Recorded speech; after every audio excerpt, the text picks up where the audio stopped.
Assalamualaikum warahmatullahi wabarakatuh. Assalamualaikum warahmatullahi wabarakatuh. Perkenalkan, saya Arista Yusafitri dengan NIM digit terakhir 033. Di sini saya dari kelas reguler A. Saya akan memberikan mengenai edukasi defisit perawatan diri dari cara mandi, berpakaian, hingga perawatan kaki. Berikut videonya. Selamat pagi Ibu. Perkenalkan, saya Nurse Arista Yusafitri, bisa dipanggil dengan Nurse Arista. Pagi hari ini saya yang berjaga dinas di ruangan ini. Baik Ibu, sebelumnya di sini saya akan memberikan edukasi mengenai defisit perawatan diri. Yang pertama dengan edukasi berpakaian. Nah Bu, di sini pakaian sendiri diartikan sebagai segala sesuatu yang dikenakan pada tubuh, baik yang dimaksud untuk melindungi tubuh maupun untuk memperindah penampilan tubuh dengan cara memakai busana seperti yang Ibu pakai. Kemudian penyebaran penyakit bisa juga datang dari mana saja, termasuk dari pakaian Ibu. Untuk itu maka perlu dicuci dengan benar, menggunakan deterjen yang tepat agar kuman, virus, dan bakteri bisa benar hilang serta tidak mendatangkan penyakit bagi anggota keluarga Ibu. Jadi itu Bu, pentingnya kita menjaga kebersihan untuk menghindari penyakit-penyakit, sebaiknya tidak sakit sekecil apapun di masa pandemi ini.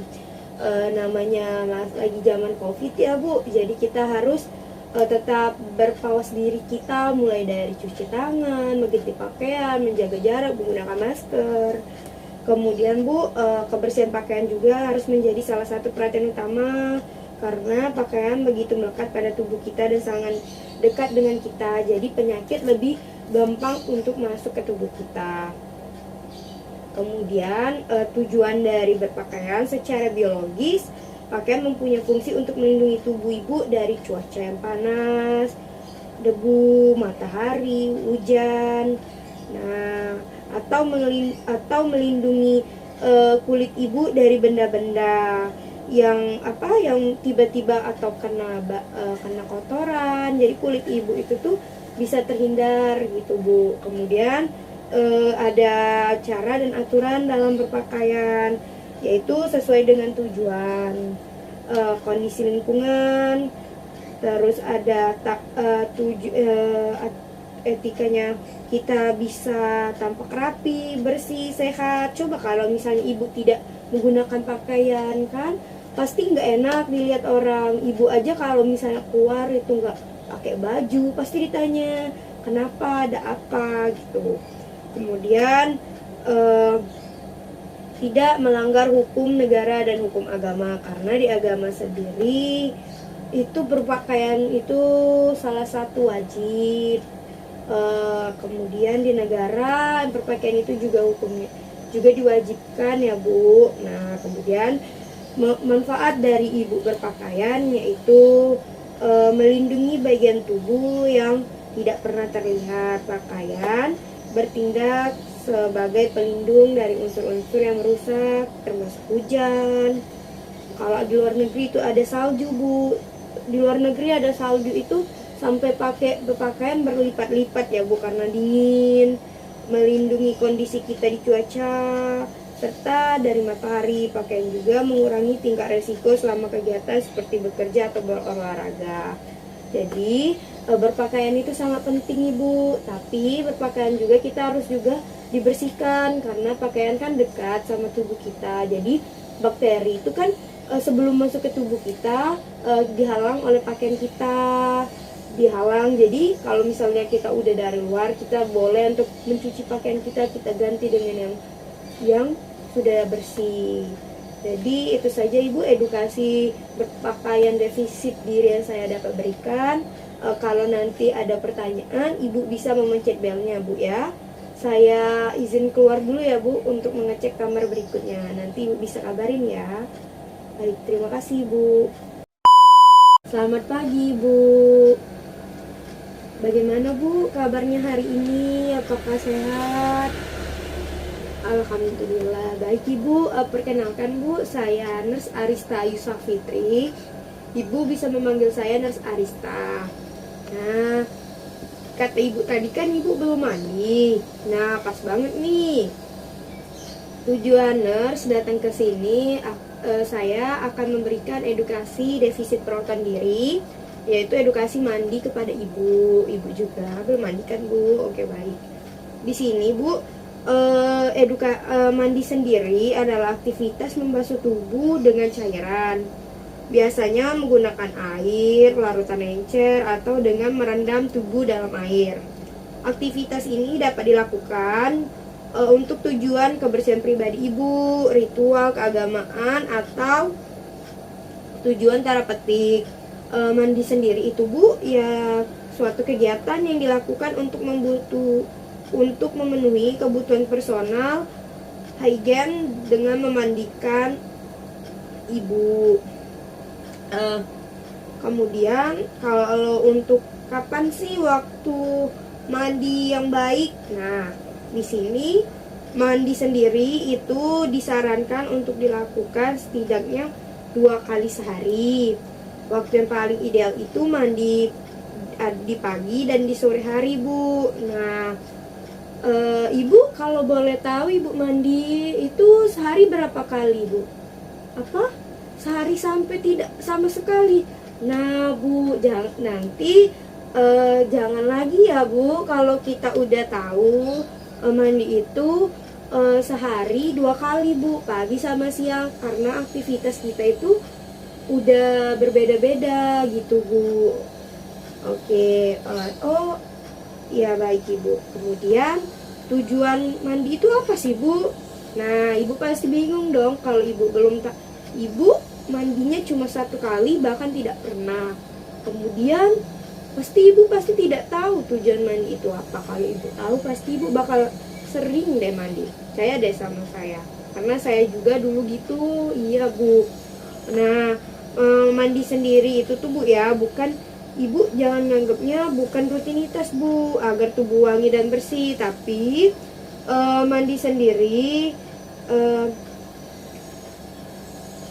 juga memiliki manfaat yang sangat penting loh Bu di tubuh Ibu, di kesehatan. Nah,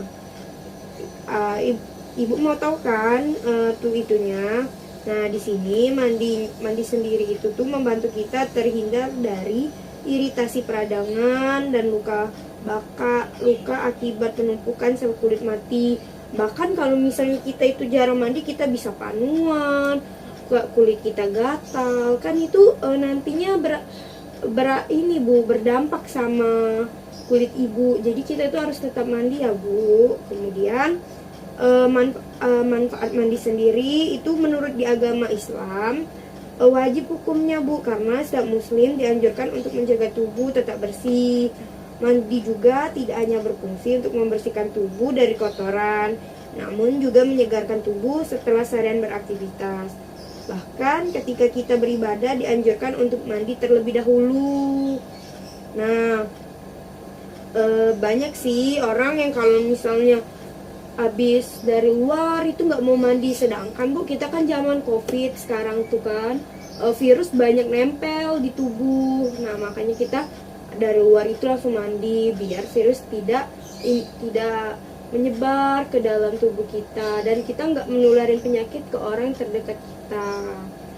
Kemudian mandi sendiri ya Bu, ada caranya Bu, yaitu kita harus atur seberapa sering kita mandi. Kita perlu mandi kalau misalnya, apalagi kalau misalnya kegiatan Ibu pagi tuh udah ke pasar, terus siangnya Ibu masak, terus sorenya Ibu beres-beres. Nah, kan banyak kegiatan Bu. Jadi seberapa banyak kegiatan kita itu juga mempengaruhi berapa sering kita mandi. Tapi jangan terlalu banyak juga ya Bu mandi. Jangan terlalu sering ya, nanti ini Bu juga nggak baik di tubuh kita kalau kita terlalu sering. Kemudian mandi juga dengan durasi yang pas, soalnya ada itu ya Bu, teman saya itu mandinya durasinya lama bener, ada yang cepet bener. Mandi itu harus pas, yang penting bersih Bu. Oke. Kemudian gunakan suhu air yang ideal. Mandi tuh ada kan orang yang menggunakan air hangat, air dingin. Nah, itu kan kalau hangat banget nanti kulit kita melepuh. Kalau dinginnya nggak baik juga kan Bu. Kemudian pilih jenis sabun yang tepat. Nah, Ibu kalau biasanya mandi itu gunain sabun apa gitu, mandi nggak bisa Bu, cuman air saja. Ibu juga harus menambahkan sabun untuk membersihkan. Nah, kemudian Ibu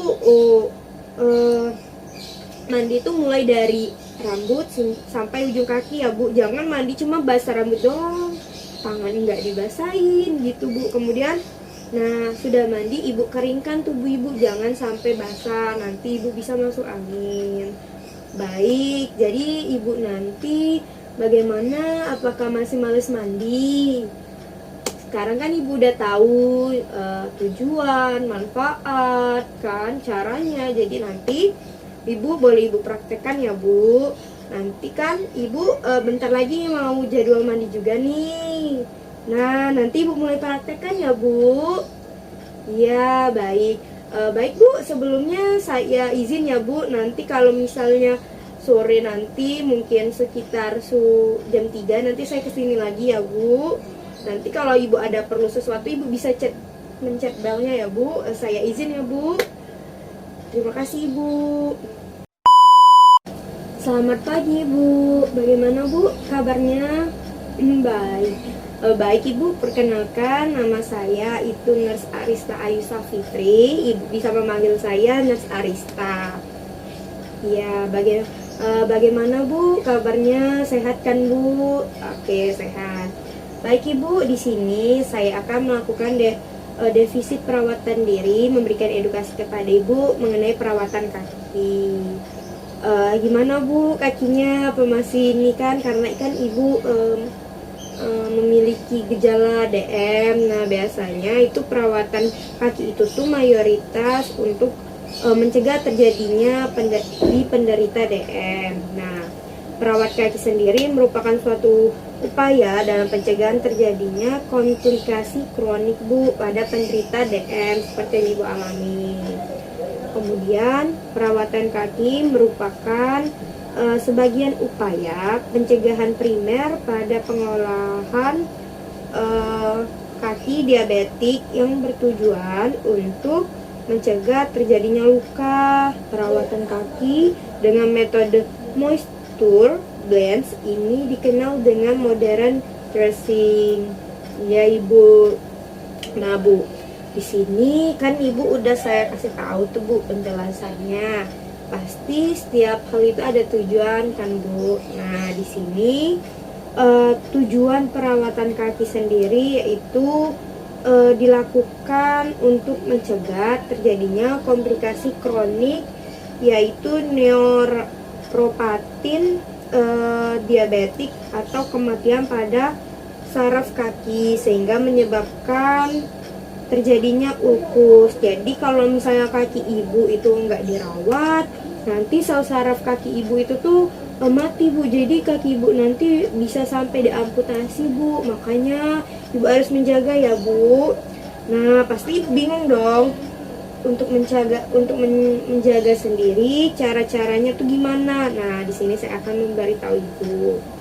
Yang pertama, jangan merendam kaki dengan air yang panas Ibu, karena itu tidak baik. Kemudian jangan menggunakan obat luka atau plester, terutama plester Bu, karena kalau misal kaki Ibu udah luka, Ibu plesterin itu nambah bonyok dan bahkan busuk Ibu. Makanya langsung diobatin, tapi jangan sampai ditutup. Kemudian Ibu jangan memotong atau mengiris sendiri bagian kulit yang keras. Kan ada itu Bu, biasanya di pinggir-pinggir kuku itu ada yang keras. Nah itu jangan dipotong Bu, karena itu bisa salah satu mengacu ke kerusakan di kaki Ibu. Jangan dibiasain ya Bu. Nah iya.